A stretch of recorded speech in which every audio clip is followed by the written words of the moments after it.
बिस्मिल्लाहिर्रहमानिर्रहीम। इब्तिदाए रब्बुल इज़्ज़त के बाबरकत नाम से जो दिलों के हाल बखूबी जानता है। Dear friends, welcome back to our channel. उम्मीद है आप सब खैरियत से होंगे और हमारी वीडियोस को लाइक कर रहे होंगे। मेक श्योर करें कि आप हमारे चैनल को सब्सक्राइब कर लें ताकि लेटेस्ट वीडियोस आपको मिलती रहें। आज हमने बहुत सारे दोस्त जो पूछ रहे थे कि सदर को अपने ओहदे से हटाने का क्या तरीक़ाकार है, तो आज हमने कॉन्स्टिट्यूशन का आर्टिकल 47 देखना है कि जो डील करता है रिमूवल और इम्पीचमेंट ऑफ द प्रेसिडेंट को। तो इस तनाज़र में एक पिछले दिनों एक पिटीशन भी फाइल की गई है इन द सुप्रीम कोर्ट। एक इम्तियाज़ चौधरी नाम के कोई बंदे ने एक पिटीशन फाइल की है सुप्रीम कोर्ट में regarding the removal of the president Alvi from the office. तो उसमें उसने वो यही सुप्रीम कोर्ट में वही जवाज़ अपनाया है कि जी ये जो प्रेसिडेंट साहब हैं वो अपने फंक्शंस जो हैं वो जो उनकी ड्यूटीज़ हैं कॉन्स्टिट्यूशनल ड्यूटीज़ वो परफॉर्म नहीं कर रहे, तो लिहाजा उनको रिमूव किया जाए। बहरहाल इसका जो कॉन्स्टिट्यूशन में तरीक़ाकार बताया गया है आज हमने वो देखना है। 47 क्या कहता है कि रिमूवल ऑफ द प्रेसिडेंट और इम्पीचमेंट कैसे हो सकती है। तो सिंपली ये बात है कि पहला क्लॉज बताता है हमें कि प्रेसिडेंट को इस आर्टिकल की प्रोविजंस के मुताबिक रिमूव किया जा सकता है फ्रॉम ऑफिस। किन ग्राउंड्स पे? अगर तो फिज़िकली और मेंटली उसकी इनकैपेसिटी है, यानी कि वो उसकी तबीयत, फॉर एग्जांपल आप ऐसे मिसाल ले लें, फ़िज़िकली वो इस काबिल नहीं है कि वो अपने ऑफिस में आ सके और अपना काम जारी रख सके, या फिर वो मेंटली दिमागी तौर पे उसकी अनसाउंड माइंड हो गया, यानी उसका ये हालत नहीं है दिमागी कि वो अपने functions perform constitutional duties perform कर सके, तो उसको इस आर्टिकल की प्रोविजंस के मुताबिक रिमूव किया जा सकता है, इम्पीच किया जा सकता है फ्रॉम द ऑफिस, या फिर उसको on the charge of violating the constitution या ग्रॉस मिसकंडक्ट की वजह से भी रिमूव किया जा सकता है।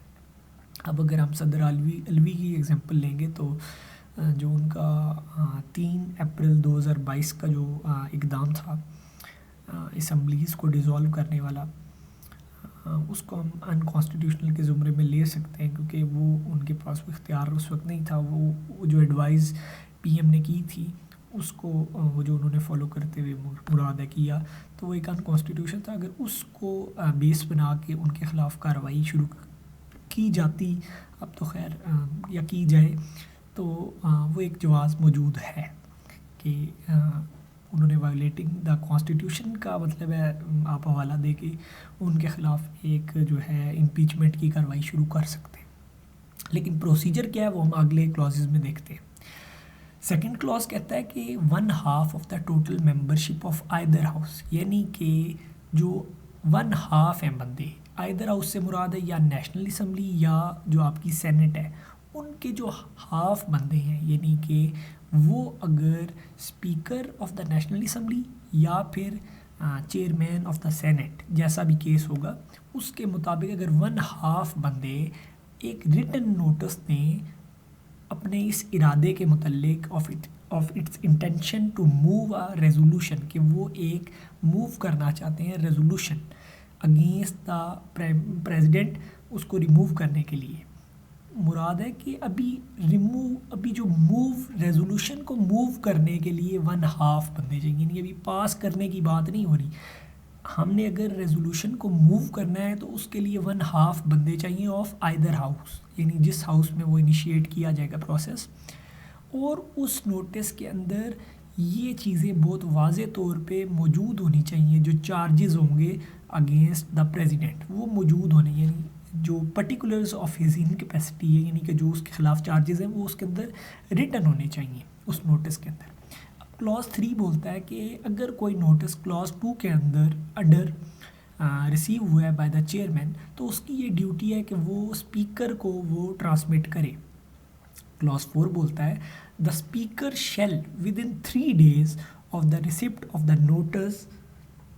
अंडर क्लॉज 2 और clause 3 cause a copy to be transmitted to the president, यानी कि स्पीकर ड्यूटी बाउंड है कि वो 3 दिन के अंदर अंदर जो उसको नोटिस रिसीव हुआ है वो ट्रांसमिट करे टू द प्रेसिडेंट, यानी वो उसको नोटिस ट्रांसमिट करना उसकी ज़िम्मेदारी है। 5th क्लॉज में बोलता है स्पीकर जो है वो ड्यूटी बाउंड है कि वो समन करे دونوں ہاؤسز کو کہ وہ آ کر ملیں to meet in a joint sitting not earlier than 7 days and not later than 14 days. یعنی یہ بہت امپورٹنٹ بات ہے کہ جب نوٹس اس نے بھیج دیا پریزیڈنٹ کو 3 دن کے اندر اندر اس نے نوٹس بھیجنا تھا، وہ بھیج دیا اس نے، آگے وہ پھر کیا کرے گا، وہ سمن کرے گا. اب سمن جو کرنا ہے وہ 7 دن سے پہلے نہیں کر سکتا اور 14 دن کے بعد نہیں کر سکتا after the receipt of notice by him. یہ بہت امپورٹنٹ بات ہے. اب دا جوائنٹ سٹنگ میں انویسٹیگیٹ اور cause to be investigated the grounds or the charge upon which the notice is founded. یعنی کہ جو joint sitting of the parliament ہوگی، جو نیشنل اسمبلی اور سینٹ ہے، وہ اس بات کو انویسٹیگیٹ کریں گے اور وہ جو چارجز ہیں اگینسٹ دا پریزیڈنٹ اس کی انویسٹیگیشن کریں گے. اور پریزیڈنٹ کو 7ویں کلاز میں بتایا گیا ہے کہ یہ حق حاصل ہے کہ وہ اپیئر ہو سکے اور وہ اپنا کوئی نمائندہ بھیج دے کہ وہ ڈیورنگ دا انویسٹیگیشن، یعنی اس کو اپیئر ہونے کا، یعنی اس کے پاس یہ حق حاصل ہے اس کو کہ وہ اس کی اپیئرنس ہو، اس کو مطلب ہے سنا جائے کہ اگینسٹ جو اس کے خلاف چارجز بنائے گئے ہیں اس کے خلاف وہ بول سکتا ہے، یعنی کہ وہ اپنے حق میں بول سکتا ہے، اپنے دفاع میں. And before the joint sitting. ہاں جی، 8th کلاز جو ہے وہ یہ بتاتا ہے کہ اگر کوئی ریزولوشن پاس ہو جائے by votes of not less than 2/3 of the total membership of the parliament, یعنی کہ جو ریزولوشن پہلے موو ہوئی تھی اگر وہ 2/3 اکثریت سے دونوں جو ایوان ہیں، یعنی جو اکٹھے آ کے بیٹھے ہیں، یعنی مجلس شورا ہم اس کو کہیں گے، پارلیمنٹ جو ہوتی ہے جو کہ مشتمل ہوتی ہے نیشنل اسمبلی اینڈ سینٹ، تو اگر ان دونوں کی جو 2/3 میجورٹی سے اگر ریزولوشن پاس ہو گئی ہے اور وہ ڈکلیئر کیا جا رہا ہے کہ پریزیڈنٹ جو ہے وہ انفٹ ہے to hold the office due to his incapacity اور is guilty of violating the constitution اور گراس مس کنڈکٹ، تو پریزیڈنٹ جو ہے وہ اسی وقت سے immediately on the passing of the resolution وہ اپنے عہدے سے فارغ ہو جائے گا. یہ نہیں کہ پہلے تو ہمیں یہ بتایا گیا کہ 1/2 آف دا جو ممبرز ہیں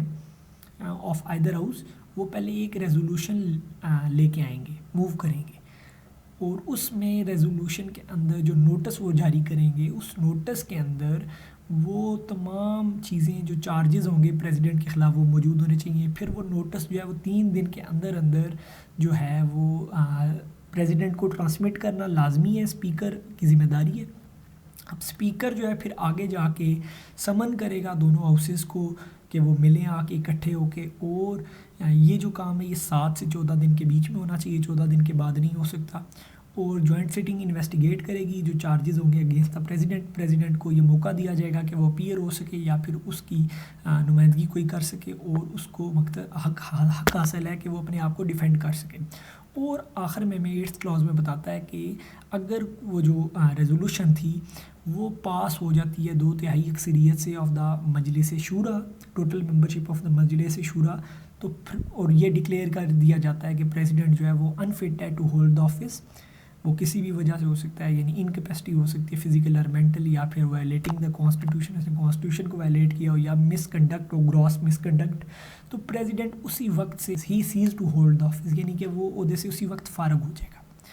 تو امید ہے کہ آپ کو آج کا لیکچر سمجھ آیا ہوگا.